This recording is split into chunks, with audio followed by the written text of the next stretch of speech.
Hello मेरे प्यारे बच्चों, क्या हाल चाल। बढ़िया सब। उम्मीद है आप सभी अच्छे होंगे और आपकी तैयारी भी एकदम बेहतर तरीके से चल रही होगी।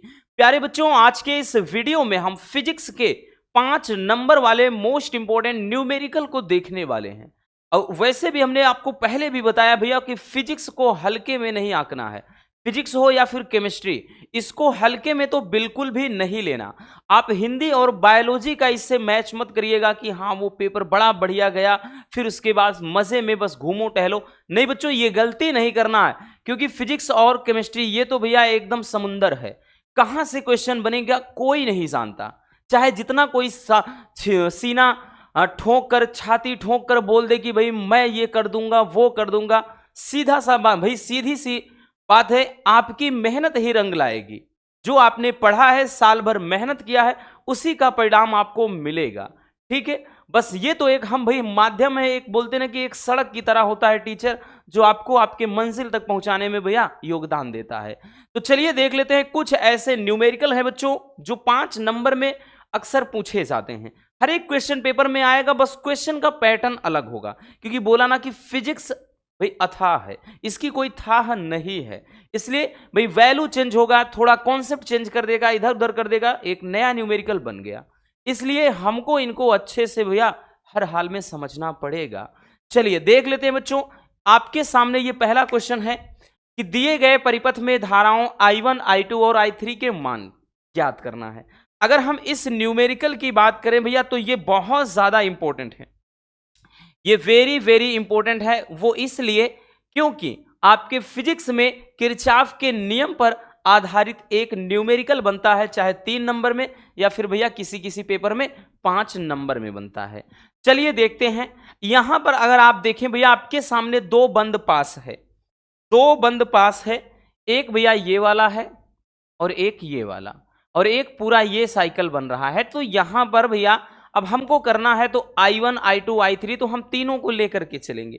सबसे पहले भाई किरचॉफ का नियम लगाएंगे कि हम लगाएंगे भैया सबसे पहले AFCBA के लिए। ठीक, किरचॉफ का आपने भाई प्रथम नियम द्वितीय नियम पढ़ा है ना, तो किरचॉफ का द्वितीय नियम ही है भैया, जिसमें क्या कहता है कि किसी परिपथ के प्रत्येक बंद पास में बहने वाली धारा तथा उसके संगत प्रतिरोधों का गुणनफल उस पास में लगे विद्युत वाहक बल के मतलब बीजगणितीय योग के क्या होता है भैया, बराबर होता है। यानी प्रतिरोध का और धारा का बीजगणितीय योग, इनके गुणनफल का, और इसमें विद्युत वाहक बल का बीजगणितीय योग, ये बराबर होता है। ठीक है भैया। तो यहां पर अगर हम देखेंगे, सबसे पहले लिखेंगे बच्चों, क्या लिखेंगे, लिखेंगे भैया बंद पास। बंद पास लिखेंगे, बंद पास किसके लिए भैया, तो AFCBA, AFCBA, ठीक है, AFCBA पूरा इसके लिए, ठीक के लिए, इसके लिए जब देखेंगे भैया तो ध्यान से समझना बच्चों। अब यहां पर क्या हो जाएगा भैया, इसमें अगर हम नोटिस करें तो धारा क्या है, I3 है, और उसके बाद प्रतिरोध क्या है, 3 ओम है। तो भैया यहां पर क्या हो जाएगा, 3 और गुणे प्रतिरोध क्या है भैया, तो सबसे पहले धारा और प्रतिरोध, तो धारा लिख लेते हैं पहले। धारा I3 है और उसके बाद बच्चों प्रतिरोध क्या है, 3 है। ध्यान से समझिएगा, ठीक, बहुत जल्दबाजी नहीं करना, सिंपल सा है, बस थोड़ा आपको कॉन्सेप्ट समझना है बस बच्चों। अब देखिए ये हमने लगा दिया। अब एक चीज ध्यान देना भैया, इसकी जो डायरेक्शन है इस तरह से है ना, ये तीर देखिए, फिर उसके बाद यहां से हम इस तरह से देख रहे हैं तो इसका भी डायरेक्शन सेम इसी तरफ से है, तो इसके बीच में लग जाएगा भैया माइनस। अगर यहीं पर ऐसे आकर के ये डायरेक्शन ऐसे होता तो हम लगाते प्लस, ठीक, तो यहां माइनस हो जाएगा। अब इस दूसरे वाले में भैया धारा क्या है, I2 है बच्चों, और प्रतिरोध क्या है, 2 ओम है, बराबर विद्युत वाहक बल कितना लगा है, 1 वोल्ट लगा है। तो भैया ये 1 हो गया। इक्वेशन नंबर 1 अपन इसको दे दिए। ठीक, इसी तरह से भैया अब हम आ जाते हैं दूसरे वाले बंद पास में। ठीक, अब हम दूसरे में आ जाएंगे, मतलब इसमें FEDCF। तो अब लिखेंगे भैया, क्या लिखेंगे कि बंद पास बंद पास FE फिर उसके बाद DCF, ठीक, FEDCF। के लिए। अब इसके लिए अगर हम देखेंगे भैया, तो इसके लिए क्या हो जाएगा बच्चों, तो ये हो जाएगा भैया इसके संगत प्रतिरोध, आप मतलब धारा देख रहे हैं I2 है, तो I2 इसमें भी लगा है तो लगा दिया। प्रतिरोध क्या है बच्चों, तो यहां पर 2 ओम है। अब उसके बाद यहां माइनस लगाएंगे प्लस, अब की बार प्लस लगाएंगे। क्यों लगाएंगे बच्चों, अब की बार अगर इस पास में देखिए भैया धारा ऐसी है, यानी इस तरफ से बह रही, इधर से ऐसे, तो ये धारा क्या है, अब की बार भैया एक ही दिशा में यानी समान दिशा में बह रही है, विपरीत नहीं बह रही, इसलिए प्लस। दूसरे वाले में आ जाते हैं भैया, धारा I1 है और बच्चों इसके संगत प्रतिरोध 4 ओम का है, और बच्चों यहां पर देखें तो इस वाले में कोई विद्युत वाहक बल नहीं लगा है। ठीक है भैया, इस वाले में क्या है, सॉरी ये 2 लगा है भाई, 2 लगा है, ठीक में 2 लगा हुआ है। अब ये हो गया, ठीक है। तो इसी तरह से भैया अब हम आ जाते हैं किसमें, अब आ जाते हैं बंद पास इस पूरे वाले में। तो बंद पास AEDBA, तो लिखेंगे भैया, क्या लिखेंगे कि बंद पास AE, फिर उसके बाद D, फिर B, A। अब की बार पूरे के लिए भैया AEDBA के लिए, ठीक है, के लिए, इसके लिए पूरे के लिए करेंगे भैया, तो क्या हो जाएगा बच्चों, ये हो जाएगा भैया। अब देखिए पूरे के लिए कह रहा है, तो भैया यहां पर जो धारा है I3 है, प्रतिरोध इसके संगत तो 3 ही है, फिर प्लस लगाएंगे, आ जाते हैं भैया इस वाले में, इसमें क्या है, धारा I1 है, उसके बाद भैया इसके संगत जो प्रतिरोध है 4 ओम है, ठीक, बराबर। अब देखिए भाई, क्योंकि अब की बार इसमें भी डायरेक्शन देखिए ऐसे आकर के ऐसे डायरेक्शन सेम ही है, इसलिए भी प्लस लगाया भैया। अब उसके बाद एक यहां पर 1 वोल्ट है और यहां 2 वोल्ट, तो ये 1 + 2 हो जाएगा, ठीक है। तो ये इक्वेशन नंबर 2 आपका हो गया, ये इक्वेशन नंबर 3 हो गया। इतना समझ में आया, यहां तक कोई दिक्कत हुई नहीं ना, होनी भी नहीं चाहिए। तो अब देखें, अगर हम इसको थोड़ा सही से लिख लें, तीनों इक्वेशन को अगर लिख लें, तो भैया सही से अगर लिखेंगे बच्चों, एक मिनट थोड़ा एक लाइन और बढ़ाना पड़ेगा, क्योंकि ये भी देखना है जो I1 है, ये आकर के भैया दोनों धाराएं मिल रही हैं, तो इसके बराबर I2 + I3 हो जाएगा। तो जहां जहां I1 है बच्चों, हमको I2 + I3 लिखना पड़ेगा, ये चीज भी ध्यान देना है, क्योंकि बच्चों यहां पर जो I1 है, मतलब यहां पे ये I1 है भैया, ये I2 + I3 के बराबर है, ठीक, दोनों के योग के बराबर है। तो अब हम सबके साथ में लिख देंगे, जैसे यहां पर तो कुछ नहीं था, तो केवल भैया ये I3 ही है, और माइनस का, ठीक, यानी 3I3 है, 3I3 माइनस का हो गया भैया 2I2, ठीक है, 2I2 बराबर का 1। अब इसी तरह से भैया दूसरा वाला देखें, तो यहां पे 2I2 है, 2I2 है, और प्लस का हो गया भैया, अब I यहां पे 1 है, I1 के स्थान पे हम क्या लिख सकते हैं, I2 + I3, तो यहां पर हम लिखेंगे 4I1, ठीक है, क्योंकि अगर हम रख करके इसके स्थान पे ये मान रख करके गुणा कराएंगे 4I2 हो जाएगा, सॉरी 4I2 और प्लस का 4I3, ठीक, ये हो जाएगा। अब इसमें कंफ्यूज नहीं होना भैया, ये 4 2 6 हो गए, तो ये हो जाएगा 6I2 और प्लस का भैया ये हो जाएगा 4I3, और बराबर का क्या था भैया, तो बराबर का ये 2 था, तो हमने लिख दिया 2। तो ये आपका हो गया। इसको अपन समीकरण अब दे देते हैं भैया, क्या चीज, 4, और इसको समीकरण दे देते हैं 5।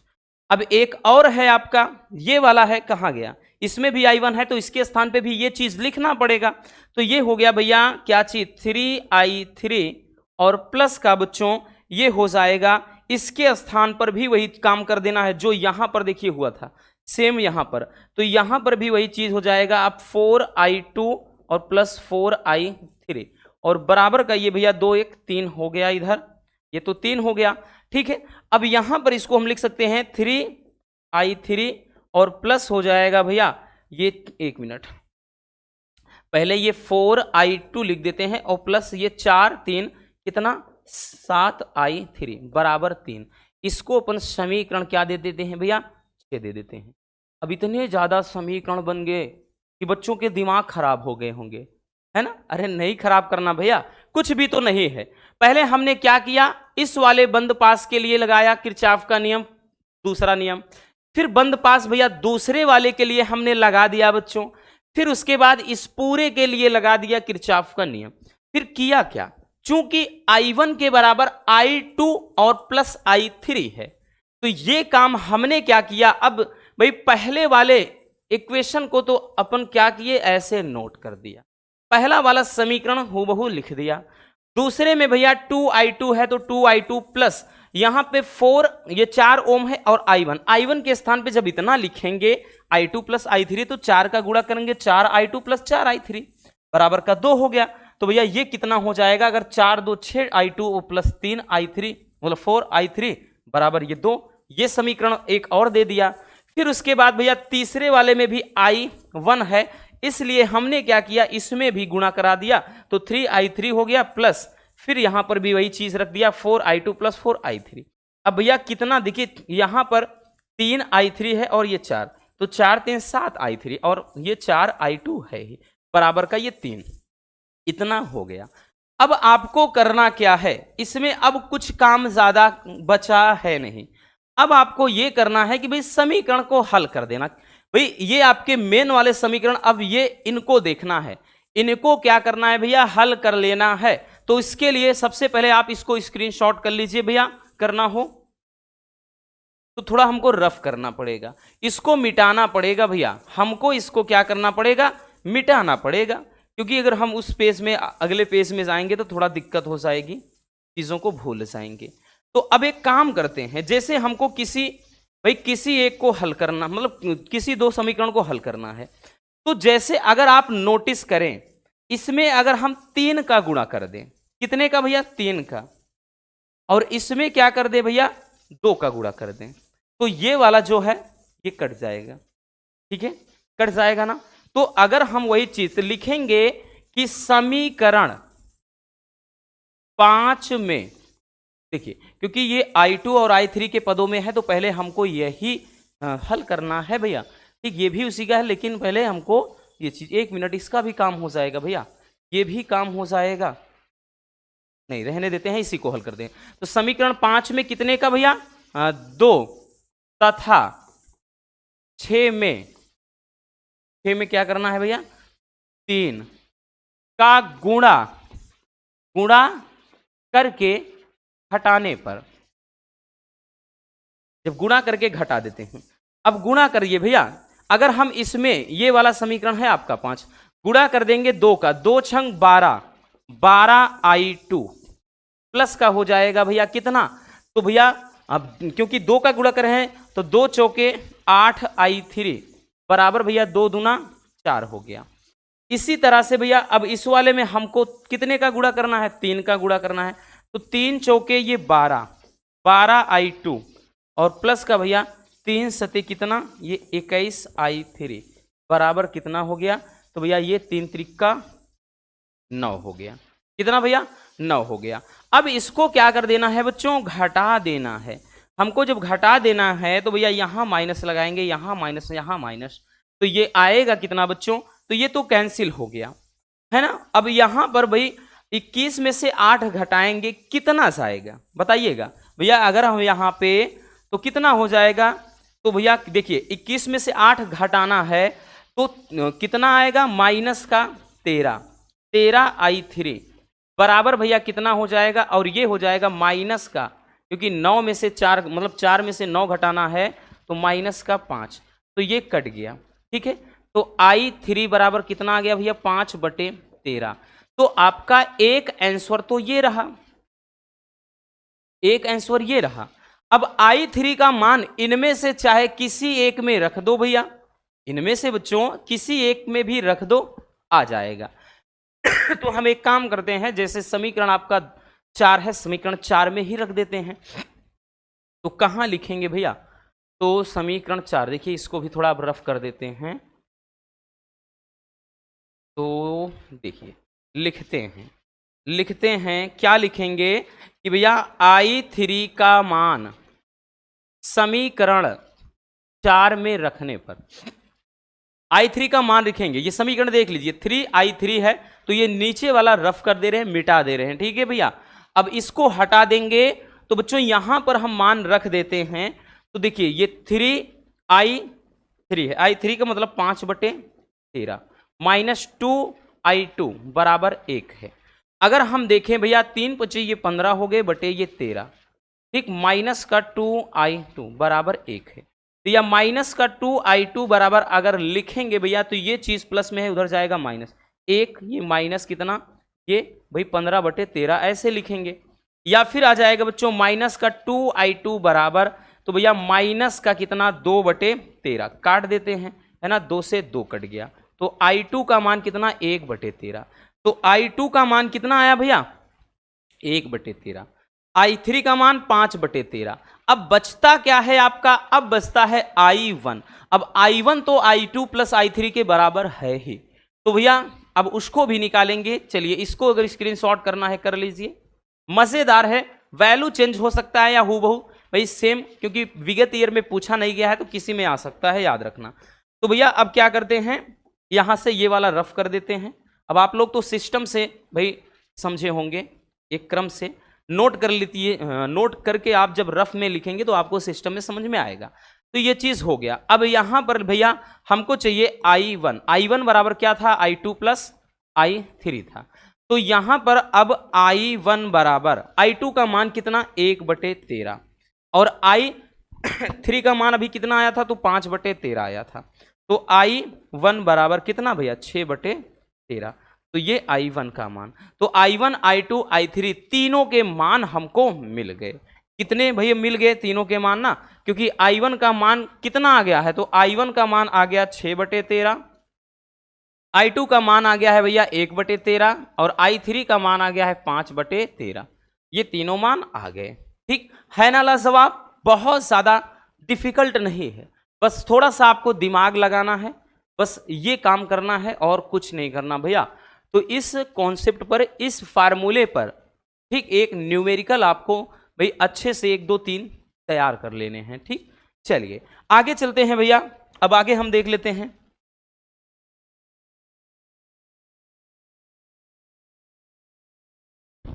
अगले क्वेश्चन की तरफ। ये क्वेश्चन, इस क्वेश्चन को तो हम भाई इसके पहले क्वेश्चन पेपर में भी रखे थे, ठीक, बट यहां सॉल्व करवा देंगे, डोंट वरी। देखिए ये क्वेश्चन देखिए हर साल तो नहीं भैया, लेकिन क्या है बीच बीच में गैप करके फेंक ही देता है।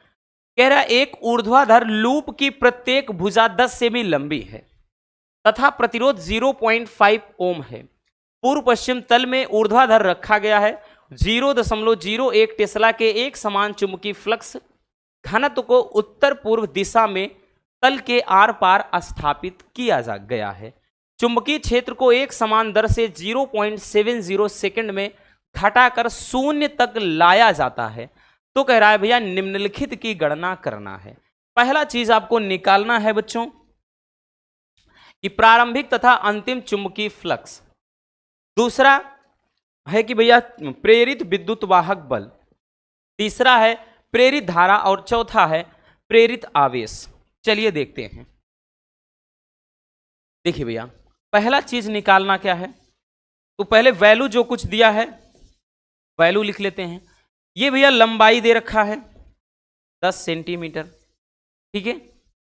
और उसके बाद आगे कह रहा है कि देखिए अगर जरूरत पड़ी तो भैया इसको मीटर में बदलेंगे तो 10 × 10⁻² मीटर में भी बदल सकते हैं। आगे कह रहा है कि प्रतिरोध दिया है रेजिस्टेंस 0.5 ओम दिया है। फिर आगे कह रहा है कि भैया 0.01 टेस्ला के एक समान चुंबकीय फ्लक्स, ठीक है। तो एक समान चुंबकीय फ्लक्स ये भैया टेस्ला है, तो ये एक समान चुंबकीय फ्लक्स घनत्व के यानी बी का मान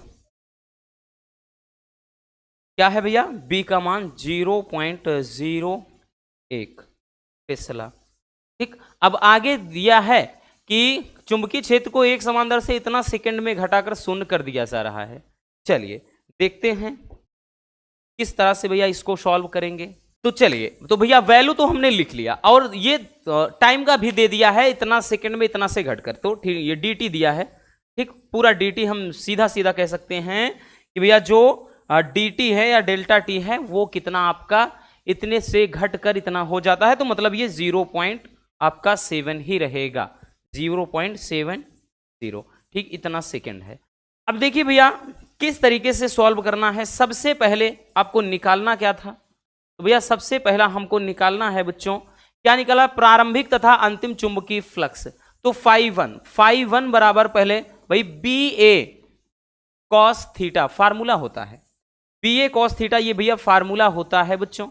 अगर हम देखें तो φ1 बराबर बी ए, बी क्या है 0.01, ए क्या है तो भैया क्षेत्रफल, तो लंबाई है इतना, तो लंबाई भाई ये भुजा का दिया है, तो क्षेत्रफल बराबर भुजा स्क्वायर, तो भैया इसका हम स्क्वायर कर देंगे। वैसे देखें तो हम इसको लिख सकते हैं कितना, 10 के घात भैया ये -1 है, तो 10 के घात -1 का स्क्वायर हो गया, ये भुजा का स्क्वायर गुणे ये हो गया भैया कॉस। फाई का मान कितना, अब भाई पूरब पश्चिम तल में देखिए ऊर्ध्वाधर लटकाया गया है, तो यानी 45 डिग्री का कोण बन जाएगा, ठीक है इतना।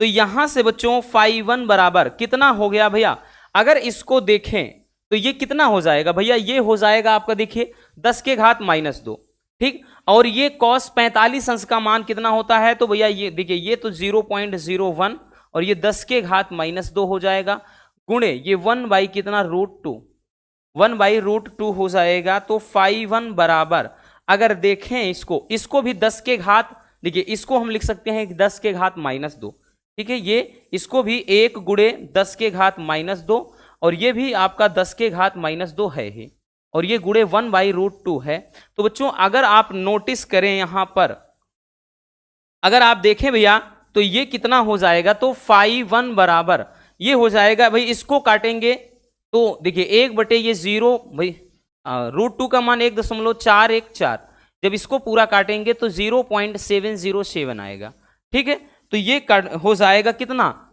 0.707 गुणे 10 के घात -4, ठीक है, इतना आएगा भैया वेबर, इतना वेबर, ये हो जाएगा आंसर पहला, ठीक है। प्रारंभिक, अंतिम कितना हो जाएगा, तो भैया अंतिम के लिए φ2 का मान तो 0 ही आ जाएगा, 0 हो जाएगा, ठीक है।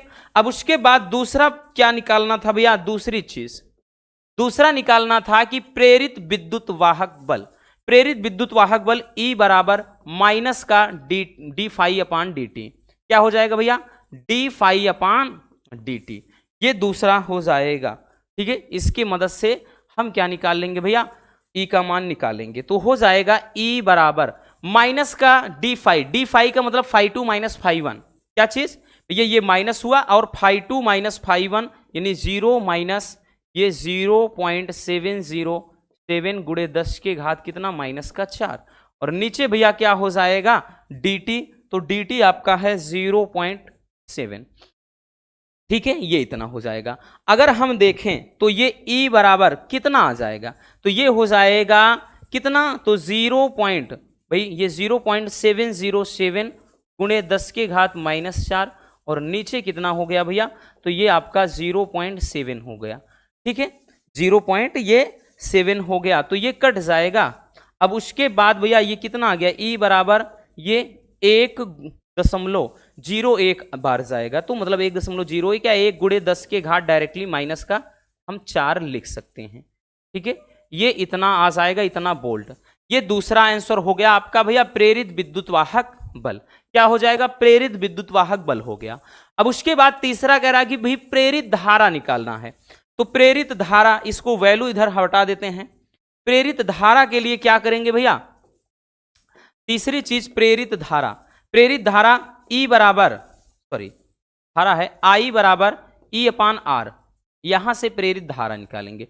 I बराबर V अपान R होता है, तो V यहां पर क्या है भाई, V का मात्रक भी बोल्ट होता है, E का मात्रक भी बोल्ट होता है, तो ये हो जाएगा बच्चों आपका, यहां से हो जाएगा I बराबर E क्या है विद्युत वाहक बल कितना आया है भैया, तो ये 1 गुणे 10 के घात कितना -4 आया है। नीचे R क्या है, तो R कितना दिया है भैया, तो R का मान कितना है, रेजिस्टेंस दिया है ना, हाँ 0.5 दिया है, तो 5 दूना 10, अगर देखेंगे बच्चों तो I बराबर ये 2 गुणे 10 के घात -4 इतना दे रखा है। अब उसके बाद प्रेरित आवेश है, अब भाई प्रेरित आवेश है तो आवेश कैसे निकालेंगे, चलिए यहां पर जगह है भैया, यहां पर एडजस्ट कर देते हैं। चौथा प्रेरित आवेश निकालना है तो भैया देखिए आवेश के लिए Q बराबर I इंटू टी, फार्मूला याद रखना, बस यही फटाक से यही कर देना है। तो भैया Q बराबर I क्या है, तो भैया धारा कितना निकाल लिया आपने, 2 गुणे 10 के घात माइनस 4 निकाल लिया। T का मान कितना है, तो भैया देखिए इधर से लिखिए, तो ये Q बराबर I का मान, तो I का मान कितना, 2 गुणे 10 के घात माइनस 4, और T का मान कितना है, तो भैया समय कितना दिया था, कहां गया बबुआ, समय 0.7 है, 0.7, ठीक है ये है। तो आई बात समझ, 7 दूना 14, तो Q बराबर 1.4, ठीक, गुणे 10 के घात कितना माइनस का 4, ये हो जाएगा, ठीक है। तो इस तरीके से हम इस क्वेश्चन को बड़े सिंपल तरीके से सॉल्व कर सकते हैं। मेहनत तो करना पड़ेगा, बिना मेहनत के कुछ भी नहीं मिलता मेरे दोस्त, याद रखना, ठीक है। अगर आप सोचते हो कि भैया फिजिक्स और केमिस्ट्री में हम मौज मस्ती करके पास हो जाएंगे, तो पॉसिबल ही नहीं है, ठीक। हम ये नहीं कह रहे हैं कि भैया हम आपको, मतलब ऐसा नहीं है कि बहुत ज़्यादा, मतलब हम आपको भाई डरा रहे हैं कि बड़ा खतरनाक पेपर आ जाएगा, बिल्कुल नहीं कर सकते हो, सब कुछ होगा, करने लायक होगा, ठीक। लेकिन बायोलॉजी में हमने बहुत सारे बच्चों को देखा है कि इस तरह से उल्टा सीधा बोलते हैं, सर जी जो पढ़ाया आपने आया नहीं। अरे भैया आप सोचते हो कि बस 2 वीडियो में पूरा मिल जाए, कितनी बार शुरू से लास्ट टाइम भाई हम बोलते चले हैं कि 1 शॉट देखो, 1 शॉट देखो, इंपॉर्टेंट 2 नंबर वाले, 3 नंबर वाले, 5 नंबर वाले सारे क्वेश्चन करवा दिए हैं। भैया आप सोचते हो कि बस 2-4 भाई एक वीडियो में देख लें पूरा मिल जाएगा, है ना, ऐसे कैसे हो सकता है। चलिए भैया अब उसके बाद हम आगे देखते हैं, स्क्रीनशॉट करना हो कर लीजिए भैया इसको,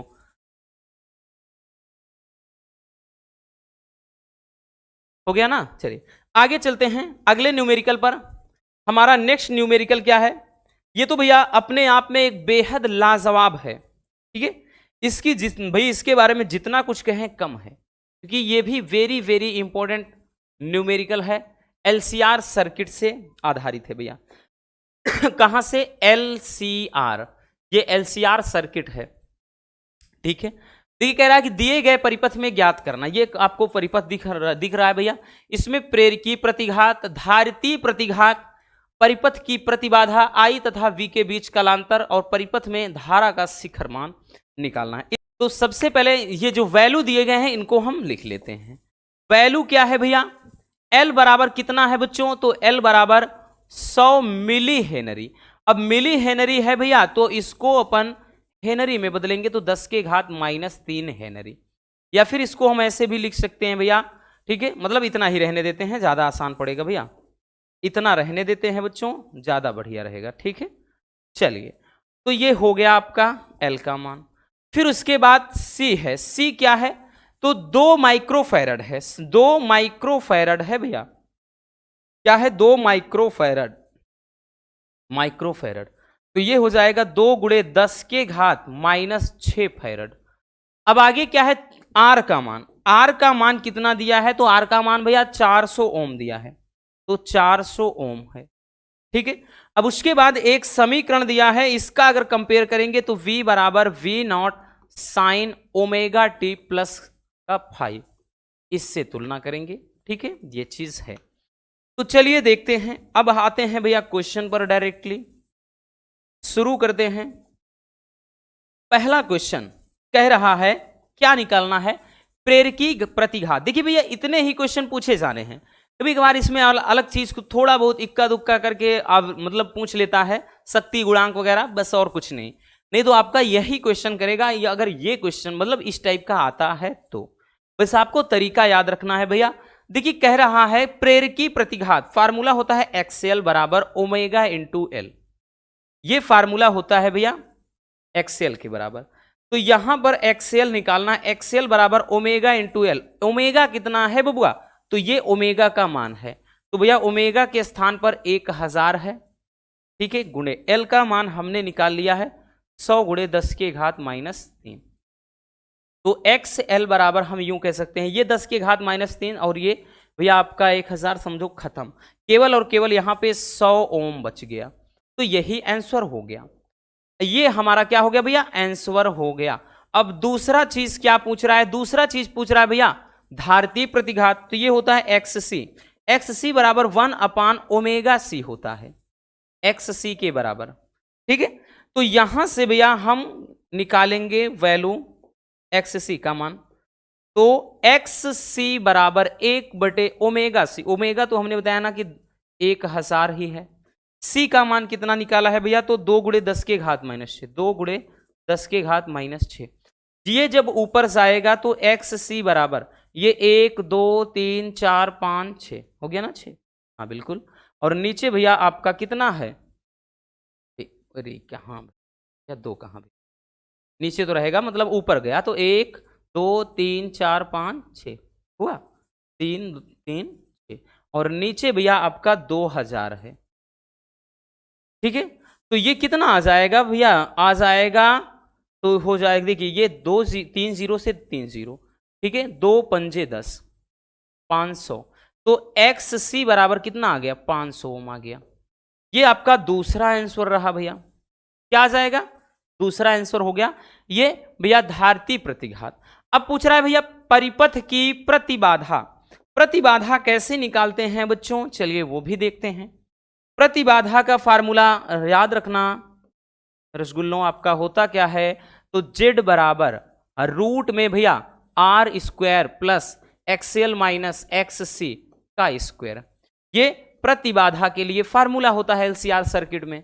ठीक है, तो यहां पे भैया क्या हो जाएगा, जेड बराबर हो जाएगा r² बोले तो 400 का स्क्वायर, फिर एक्सएल माइनस एक्स सी यानी दोनों का अंतर, एक्सएल कितना है, एक्सएल का मान कितना है 100 और एक्ससी का 500, तो 100 और 500 का अंतर कितना आएगा भैया, तो 400 ही हो जाएगा। ठीक है, इसका वर्ग। तो यहां पर जेड बराबर, अब ये माइनस मत समझ लेना कि माइनस सर कहां लिखा आपने, लिखेंगे तब भी वो ऐसे ही ठीक है हट जाएगा, वर्ग होगा। तो पहली बात तो ये समझो माइनस नहीं होता है, ये अंतर को दर्शाता है, किसको, अंतर को। तो यहां पर भी हम बाहर निकाल लेंगे 400, कितना आ गया, यहां 1 बचा, यहां 1 तो √2, ठीक है इतना हूं। तो ये आपका क्या आ गया भैया, तो हमारा तीसरा आंसर हो गया, ये तीसरा आंसर हो गया। अब देखिए क्या कह रहा है, तो 3 हो गया। अब चौथा कह रहा आई तथा वी के बीच का कलांतर निकालना है। तो इसके लिए इधर हम भाई ये रफ कर दे रहे हैं उधर स्क्रीनशॉट कर लीजिए भैया, स्क्रीनशॉट उधर कर लीजिए बच्चों। इधर देख रहे हैं हम क्या चीज, चौथा पॉइंट निकाल रहे हैं। तो कलांतर, कलांतर के बराबर tan फाई, फार्मूला होता है tan फाई बराबर एक्सएल, ये अंतर बताया, या भाई माइनस एक्ससी अपान क्या होता है, आर होता है। ठीक है, ये अंतर को दर्शाता है, याद रखना। तो यहां पर हो जाएगा बच्चों कितना, tan फाई बराबर हो जाएगा भैया एक्सएल और ये अंतर एक्ससी, दोनों का अंतर भैया ये 100 और यहां पर भाई 500 है। ठीक है, तो दोनों का अंतर, और नीचे आर प्रतिरोध कितना है 400। तो भैया अगर हम देखें तो tan फाई बराबर ये तो 400 ही हुआ और नीचे भी 400, ऐसा मत करना कि -400 कर देना, नहीं ये अंतर को बताता है, बार बार बोल रहे हैं। तो ये हो जाएगा tan फाई बराबर 1, तो यहां पे tan फाई बराबर tan कितना 45 डिग्री, तो भैया ये फाई बराबर कितना 45 डिग्री, यही हमारा आंसर हो जाएगा, यही क्या हो जाएगा, आंसर हो जाएगा। तो ये चौथा निकल आया। अब एक और है आपका भैया कि परिपथ में धारा का शिखर मान, तो वो इधर हम रफ कर दे रहे हैं भैया इसको हटा दे रहे हैं। देखिए शिखर मान पूछ रहा है, पांचवा क्वेश्चन। शिखर मान तो भैया आई नॉट बराबर V0 अपान जेड, ये फार्मूला अप्लाई कर देंगे। ठीक है, तो यहां पर भाई V0 अपान जेड, तो आई नॉट बराबर V0, अब देखिए V0 का यहां मान नहीं दिया है। ठीक है, कुछ ना कुछ भूल गया होगा, जरूर यहां 100-200 मान रहा होगा। ठीक, जैसे इसको हम बाद में देख लेंगे, तो यहां मान दिया रहेगा भैया, जैसे मान नहीं देता है, जैसे अगर 100 दिया है या 200 दे दिया है। ठीक है, तो यहां पर क्या करना है, वही चीज आपको भैया यहां पर ऐसे लिख देना है, और नीचे जेड का मान जैसे 400 √2 आया है। ठीक है, तो यहां पर हमने बताया ना कि यहां पर कुछ ना कुछ दिया रहेगा, तो वो चीज अब बस यही काट देंगे, जो होगा जैसे काट देते हैं। तो ये I0 बराबर 1/2√2, ठीक है, या और इसको √2 का मान रख के कुछ निकालेंगे, ये एम्पियर में आंसर हो जाएगा। तो एलसीआर सर्किट पर आधारित न्यूमेरिकल को अपने को इस तरीके से सॉल्व करना है। चलिए स्क्रीनशॉट कर लीजिए भैया।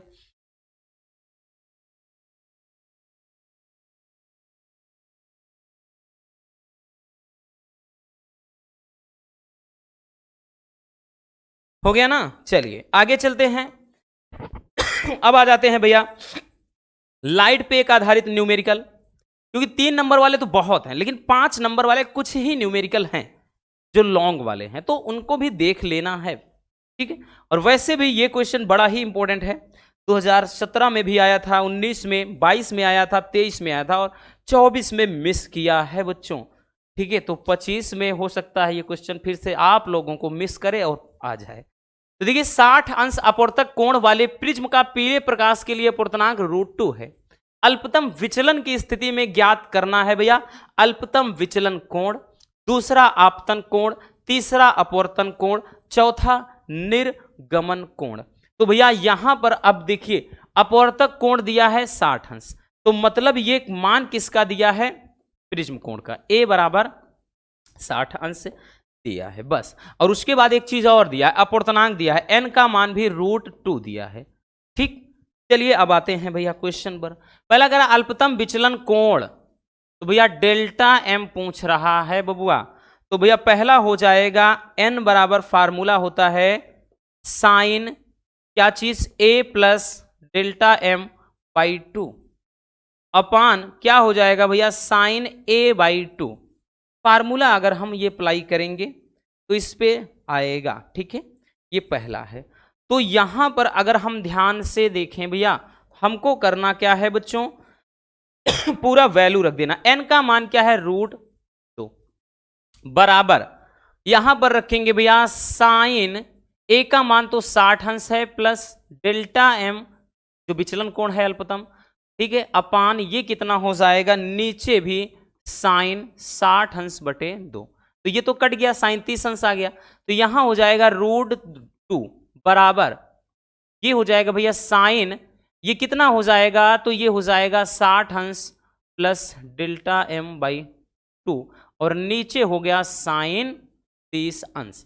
अब साइन 30 अंश का वैल्यू कितना होता है, तो भैया साइन 30 अंश का वैल्यू कितना होता है, तो ये हो जाता है साइन 30 अंश का वैल्यू 1/2 होता है, हो जाएगा बच्चों √2 बराबर हो जाएगा भैया साइन ये 60 अंश प्लस डेल्टा m बाई 2 हो गया बच्चों, और अपान का भैया ये साइन 30 अंश का वैल्यू 1/2 क्रॉस इसका गुणा करा देते हैं, तो ये हो जाएगा कितना √2/2 बराबर हो जाएगा भैया इधर साइन ये 60 अंश प्लस डेल्टा m बाई 2 हो गया, ठीक है। अगर यहां पर अब देखें क्योंकि ये पहला वाला भी लॉस मतलब थोड़ा निकलने में भैया क्या है ये लंबा प्रोसेस जाएगा। अगर यहां पर देखें बच्चों हम भैया √2 ऊपर नीचे भाई चाहे तो हम क्या करें कॉमन कर दें, अगर या फिर जैसे या फिर गुणा करा दें, कुछ भी कर सकते हैं, तो यहां पर हम लिख सकते हैं ये तो √2 है ही, या नीचे 2 को हम कितना लिख सकते हैं तो √2 गुणे √2 लिख सकते हैं भाई, इसका अगर हम अंदर गुणा कराएंगे तो भैया आएगा 2 ही बराबर बच्चों ये हो जाएगा कितना साइन ये 60 अंश प्लस डेल्टा m बाई 2 हो गया, ठीक है, ये कैंसिल हो गया 1/√2 आया बराबर साइन 60 अंश प्लस डेल्टा m बाई 2 हो गया भैया 1/√2 कितने का मान है साइन 45 डिग्री, साइन 45 अंश का मान होता है भैया, तो ये हो जाएगा साइन 45 अंश बराबर साइन ये 60 अंश प्लस डेल्टा m बाई 2 ये कैंसिल हो गया, तो 45 दूना ये 90 हो गया, तो भैया कितना हो गया ये 90 अंश बराबर ये 60 अंश प्लस डेल्टा m, या फिर डेल्टा m बराबर कितना भैया 90 डिग्री माइनस ये 60 है ना, तो ये चीज आ जाएगा, तो डेल्टा m बराबर कितना 30 अंश। तो पहला वाला जो आंसर आया वो विचलन अल्पतम विचलन कोण कह लें या न्यूनतम विचलन कोण कह लें, उसका मान कितना आ गया भैया 30। तो पहला वाला तो सबसे ज्यादा लंबा प्रोसेस किया, उसके बाद अब आसान हो जाएंगे। अब पूछ रहा है कि आपतन कोण कितना होगा, चलिए भैया अब इसको थोड़ा हम रफ कर देते हैं, है ना, इसको हटा देते हैं, स्क्रीनशॉट करना हो तो कर सकते हैं, ठीक है कर लीजिए। अब देखिए हटा देते हैं, ठीक है भैया, इसको अब हम रफ कर देते हैं। पहला तो निकाल लिया हमने 30 अंश। अब देखिए कह क्या रहा है, अब दूसरा कह रहा है भैया, दूसरा बोल रहा है कि आपतन कोण, क्या चीज, आपतन कोण बोले तो आई का मान पूछ रहा है। ठीक है भैया, क्या चीज, आई का मान। अब आई बराबर फार्मूला क्या होता है, आई बराबर ए प्लस डेल्टा एम बाई 2। ठीक है, यही आई बराबर होता है। ठीक है, अब यहां से भैया अगर हम देखेंगे तो आई बराबर बच्चों कितना हो जाएगा, तो आई बराबर भाई ए क्या है, प्रिज्म कोण, प्रिज्म कोण कितना 60 अंश है, तो 60 लगा दिया। अभी डेल्टा एम हमने कितना निकाला, 3 अंश बटे 2, तो भैया आई बराबर कितना 90 डिग्री बटे 2 हो गया भैया। तो ये आई बराबर 45 डिग्री, 45 अंश हो गया बबुआ। ठीक है, कितना निकाल लिया, 45। अब उसके बाद कह रहा है कि अपवर्तन कोण, अपवर्तन कोण बोल रहा है भैया, यानी आर का मान पूछ रहा है। तो अब कह रहा है, जो तीसरा पूछ रहा है भैया वो है अपवर्तन कोण।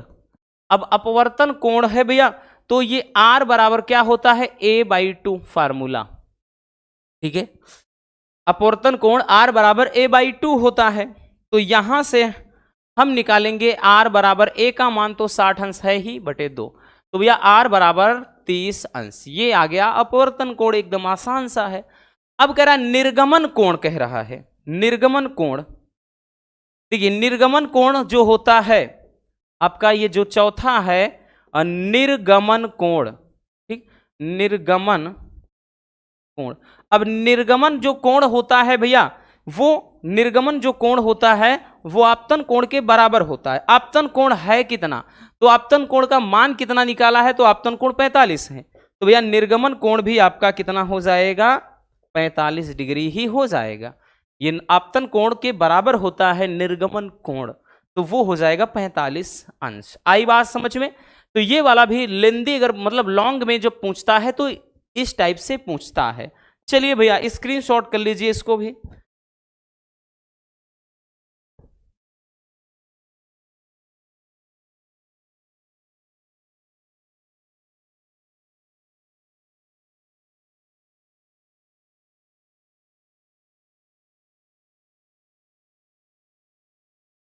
हो गया ना, चलिए अब उसके बाद अगले क्वेश्चन की तरफ चलते हैं। ये वाला क्वेश्चन भी बहुत बहुत बहुत ज्यादा इंपॉर्टेंट है, या इस क्वेश्चन को भी अपन वेरी वेरी इंपॉर्टेंट बोलेंगे। वो इसलिए क्योंकि इसमें ज्यादा कुछ करना होता नहीं है, लेकिन पूछता जरूर है। ये कार्बन दिया है 12 की प्रति न्यूक्लियन बंधन ऊर्जा ज्ञात करना है। जहां पर भैया इस कार्बन का जो द्रव्यमान दिया है इतना दिया है, ठीक है, वास्तविक द्रव्यमान, प्रोटॉन का द्रव्यमान दिया है और न्यूट्रॉन का द्रव्यमान। चलिए देखते हैं। अगर हम बात कर लें भैया, तो ये जो 6 कार्बन 12 ये है, तो यहां पर ये क्या होता है, तो इसको इलेक्ट्रॉन की संख्या कहते हैं, प्रोटॉन की संख्या कहते हैं, परमाणु क्रमांक कहते हैं, और ये जो होता है भैया इसको क्या कहते हैं, परमाणु भार या द्रव्यमान संख्या के बराबर होता है। जब इसमें से इसको घटाते हैं तो वो न्यूट्रॉन निकल कर आता है। ठीक है, इतना समझ में आ गया। तो हम सबसे पहले अलग अलग सबका निकाल लेंगे। तो सबसे पहले हम निकालेंगे भैया कार्बन में, अर्थात जो ये सी है, कार्बन में निकालेंगे प्रोटॉनों की संख्या, प्रोटॉन की संख्या।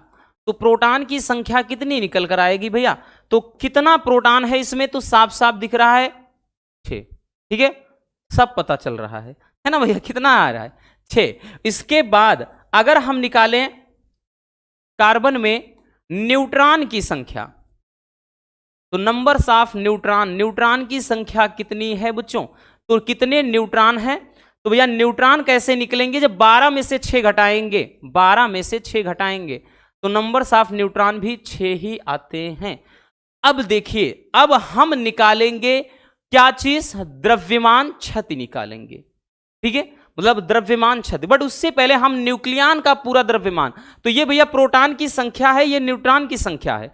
तो अब हम निकालेंगे बच्चों क्या चीज, न्यूक्लियन, न्यूक्लियन, न्यूक्लियन का द्रव्यमान।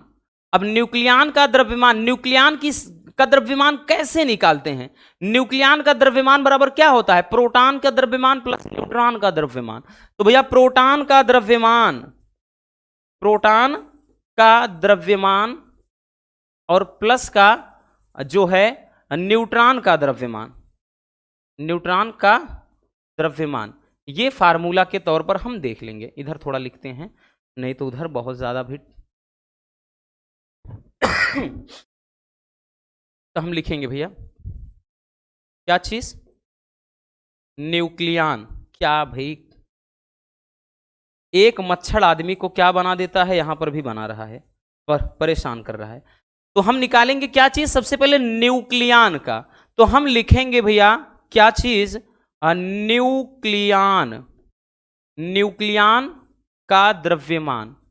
न्यूक्लियन का जब द्रव्यमान निकालेंगे तो द्रव्यमान बराबर हमने क्या बताया भैया कि प्रोटॉन का द्रव्यमान प्लस न्यूट्रॉन का द्रव्यमान। ठीक है, याद रखना न्यूट्रॉन का द्रव्यमान। तो अब यहां से न्यूक्लियन का तभी निकलेगा, तो भाई प्रोटॉन भाई कितना है? 6 है। एक मिनट, अब देखिए भैया प्रोटॉन कितना है? 6 है। प्रोटॉन का द्रव्यमान कितना दिया है? तो ये दिया है 1.0081 प्लस न्यूट्रॉन का द्रव्यमान। तो भैया न्यूट्रॉन की संख्या कितनी है? 6 है। और द्रव्यमान कितना है? तो इसका ये दिया है 1.00 भैया 90 दिया है। ठीक है, अगर हम देखें तो हम 6 बाहर अगर निकाल लें, इसको अगर जोड़ेंगे भी तो ये 1 आ जाएगा। 9 8 17 की 7 हो गए भैया, हासिल 1, ये 0 है तो 1 हो गया। अब यहां पर ये 0 हो गया और दशमलव का 1 1 2 इतना हो गया। गुणा कर देते हैं बच्चों, 6 कम 6 हो गया, 6 सते 42 की 2 हासिल 4 हो गए भैया, 6 कम 6 4 10 की 0 हासिल 1 और 6 0 0 1 हो गया और 6 दूना 12 हो गया। तो 12.1026 AMU ये आ गया क्या चीज? न्यूक्लियन का द्रव्यमान। अब द्रव्यमान क्षति निकालेंगे। क्या निकालेंगे भैया? अब हम निकालेंगे द्रव्यमान क्षति। स्टेप याद रखना बच्चों, केवल इसमें जोड़ घटाना गुणा भाग ही है भैया, और कुछ नहीं है। ठीक है, तो यहां पर हमने क्या किया? सबसे पहले जो भी परमाणु देगा उसमें प्रोटॉन और न्यूट्रॉन की संख्या निकाल लेना है। फिर न्यूक्लियन का द्रव्यमान कैसे निकालेंगे? प्रोटॉन का द्रव्यमान प्लस न्यूट्रॉन, तो जितना प्रोटॉन न्यूट्रॉन दिया है वो और द्रव्यमान दिया रहेगा। तो अब निकालते हैं द्रव्यमान क्षति, जिसको डेल्टा एम से लिखते हैं। द्रव्यमान क्षति हिंदी में ही लिख दे रहे हैं, तो द्रव्यमान क्षति जिसको डेल्टा एम से हमने बताया कहते हैं। द्रव्यमान क्षति बराबर क्या होता है? न्यूक्लियन का द्रव्यमान माइनस नाभिक का वास्तविक द्रव्यमान। तो यहां पर लिखेंगे क्या चीज? न्यूक्लियन का द्रव्यमान माइनस भैया क्या चीज? नाभिक का वास्तविक द्रव्यमान, या डायरेक्टली लिख देते हैं वास्तविक द्रव्यमान। वास्तविक द्रव्यमान क्या हो जाएगा भैया? वास्तविक द्रव्यमान। तो यहां से अब हम निकालेंगे कि डेल्टा एम बराबर न्यूक्लियनों का जो द्रव्यमान है 12.1026 हो गया। ठीक है, और माइनस वास्तविक द्रव्यमान ये देखिए दे रखा है, तो 12 कितना 00 ठीक है 38 ठीक है, इसको घटाएंगे। 1 मिनट थोड़ा पानी पी लें भाई, क्योंकि अब पसीना भी होने लगा है और गला भी सूख रहा है।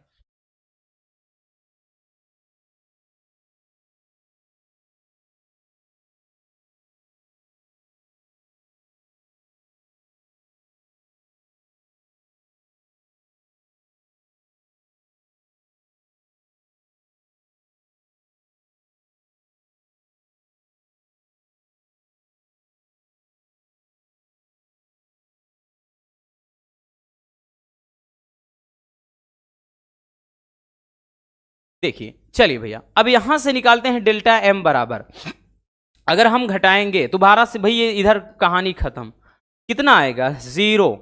ठीक है, इधर अब देखेंगे पीछे से ही, तो ये भाई 16 में से 8 गए, 8 हो गया।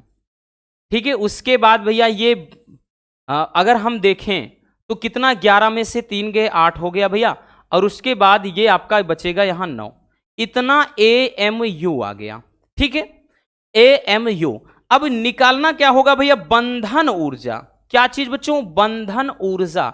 अब बंधन ऊर्जा निकालते कैसे हैं भैया, बंधन ऊर्जा निकालने के लिए ये जो आपका द्रव्यमान क्षति आया है, ठीक, अगर केवल बंधन ऊर्जा कहा होता तो यही हमारा आंसर हो जाता, ठीक है, जो कि हम 0 भैया क्या है 0.0988 इंटू 931 MeV जो होता है इससे गुणा करा देंगे, ठीक है। तो जो कुछ भी आएगा भैया, जो कुछ भी आएगा, ठीक है, इसका आप गुणा चेक कर लीजिए। 1 मिनट हम भी थोड़ा चेक कर लें, थोड़ा लेंदी आएगा भैया, ठीक है, देख लेते हैं।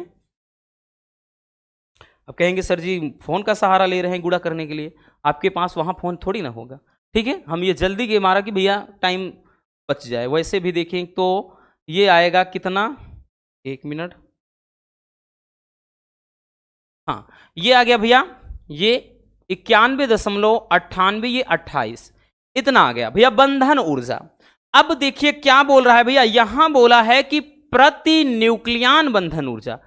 जब भी प्रति न्यूक्लियन पूछ ले, जब भी प्रति न्यूक्लियन बंधन ऊर्जा पूछ ले भैया, तब क्या करना है, तब आपको बंधन ऊर्जा बटे द्रव्यमान संख्या, ठीक है, द्रव्यमान संख्या, ये काम कर देना है, बस आपका आंसर हो जाएगा। मतलब क्या करना है भैया, जैसे बंधन ऊर्जा हमने निकाला है 91 ये कितना आ गया भैया 9828 आ गया, अपान भाई द्रव्यमान संख्या यानी इसका जो परमाणु भार हो, ठीक है, इससे 12 सा, मतलब गुणा कर देंगे, सॉरी भाग लगाएंगे, जो भी आएगा वही हमारा आंसर हो जाएगा। तो इस टाइप का भैया ये क्वेश्चन जब भी आता है लॉन्ग में 5 नंबर में, ज्यादा कुछ नहीं, बस जोड़ घटाना जो पढ़ा है आपने वही करना होता है, बट थोड़ा सा आपको दिमाग लगाना है। तो इसको भी अच्छे से एक बार भैया रिवीजन कर लेना बच्चों, नहीं तो हो जाएगा धोखा। तो बस आज के इस वीडियो में इतना ही, मिलते हैं किसी और शानदार टॉपिक के साथ। Love you, bye bye, take care. और हाँ, एक प्यारा सा कमेंट बॉक्स में छोड़ दीजिएगा।